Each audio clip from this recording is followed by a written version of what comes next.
নোয়াখালীর বেগমগঞ্জ উপজেলায় লক্ষ্মীপুরগামী একটি বাসে গ্যাস নেয়ার সময় সিলিন্ডার বিস্ফোরণে 4 জন আহত হয়েছেন। এ সময় একটি সিএনজি চালিত অটোরিকশা ও একটি বাস ক্ষতিগ্রস্ত হয়। সোমবার রাত 9:30টার দিকে উপজেলার নোয়াখালী লক্ষ্মীপুর আঞ্চলিক মহাসড়কের কেন্দুরবাগ মিম সিএনজি ফিলিং স্টেশনে এ দুর্ঘটনা ঘটে।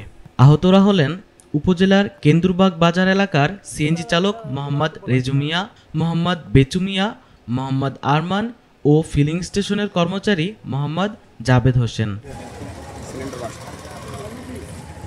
পুলিশ ও স্থানীয়রা জানায়, লক্ষ্মীপুরের আজাদ পরিবহনের একটি বাস গ্যাস নিতে রাত 9:15টার দিকে উপজেলার কেন্দুরবাগ মিম সিএনজি ফিলিং স্টেশনে আসে।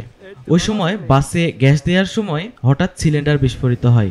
এতে স্থানীয় 3 জন ও অটোরিকশা চালক সহ 4 জন আহত হয়। দেখেন আমার পেজ থেকে আমি ছাড়িত এবং লেখালেখি এটা তো আমি নিউজ ব্লগ এটা খবর এই লক্ষ্মীপুরেরটা কালকে মারা গেছে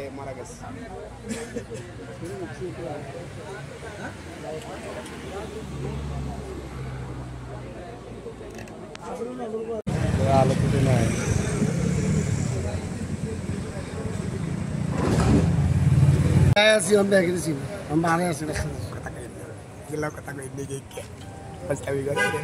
কথা কই না আমি কাজ করতেছি, কথা কই না।